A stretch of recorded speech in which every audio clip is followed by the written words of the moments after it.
What do we do? Post-Polio Health International is one of, probably was the 5th or 6th name of the organization. We became a nonprofit in 1960. And mostly, I think the mission, maybe you re-say it at times, but the mission for the organization really has been to provide information to people with disabilities, to empower them to take control of their life and to live, as well as possible with the disabilities that they have, but also to then help change society, to make society more accepting for people with disabilities. Right now, when we describe our mission, we say that we have four areas of emphasis. So we educate, we network, we advocate, and then we also advocate for research to be done that would be important to people who are polio survivors and people who use home mechanical ventilation. And then we also have a small research grant that we give as well. But we also, as an organization, if there are issues that come up, we write letters, on behalf of our membership. If there's an issue with how they're going to fund ventilators, or they might change how they're going to fund ventilators, then we would write, we'd write letters on behalf of the organization. Every once in a while, in the United States, with our Social Security system or disability system, they want to rewrite the guidelines, and so when that happens, we're usually involved in sending them information and helping critique how they're written, and to make sure that polio people are properly included in those different, in the different programs. We do it a little bit, internationally. There's United Nations Convention on, human rights and for people with disabilities. Right. And then Post-Polio Health International has had international conferences since 1981, and so we are going to have our 10th, so it'll be Post-Polio Health International's 10th International Conference, and we are going to have it at Warm Springs. I think most of the sessions, we aim them for polio survivors and ventilator users themselves. We try to have the presentations by health professionals and a consumer, or somebody who has the problem themselves. So we try not to have a doctor standing up there just telling us how it is, but have it more collaborative and a panel, so that there's that sort of interaction between, because we think that is one of the benefits of the conference, is to have health professionals interact with polio people. And that is, I think, one of the things that our organization does do, is to try to bridge that gap between the medical people over here and maybe consumers over here. So that's part of what we try to do. The first conference was 1981, and so I don't think that we don't necessarily feel this strong urge that we need to do post-polio, syndrome 101. I think that there's other sources of that, but instead of having this overview, one of the symptoms is pain. Okay, fine, so what are you going to do about pain? And here are some of the different options, or fatigue, and here are some of the different options. So practical management techniques. Right.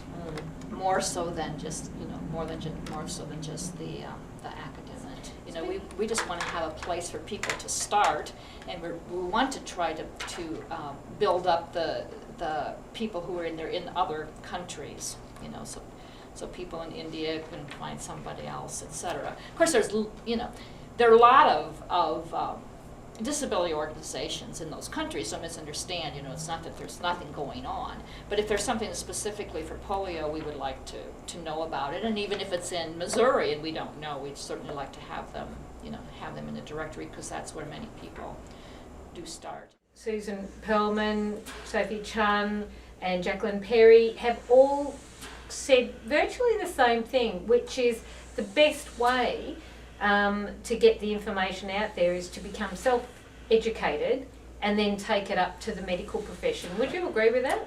Yes. You have to go in as a informed consumer, and we put together a packet of information. It's probably more than a person needs at any one time, but they can pick and choose what's in there. And we advocate that they keep that. And if they're going in for major surgery and they're gonna have anesthesia, take the 2 sheets of paper on anesthesia so that your doctor will know that there may be an issue. Doesn't necessarily mean that there isn't, but at least make them aware that you could pose some unique problems.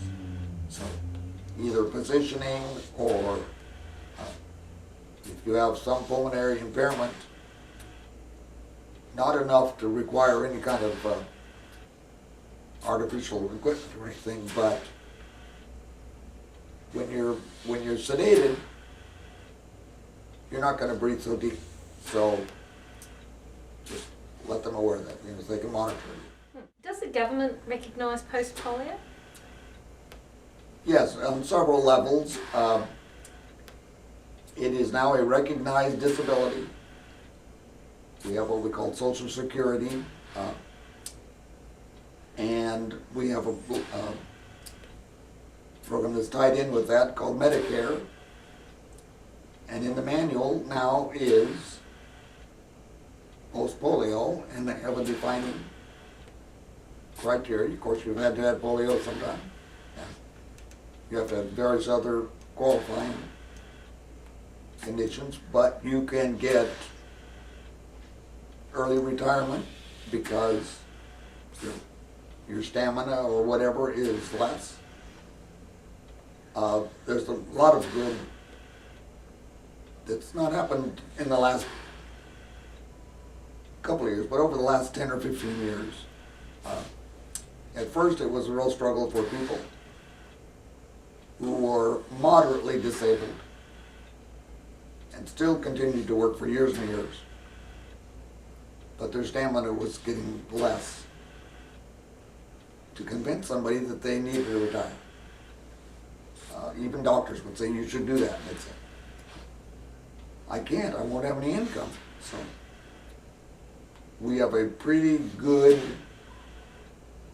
safety net, if you want to call it that, for people that need to slow down. Okay.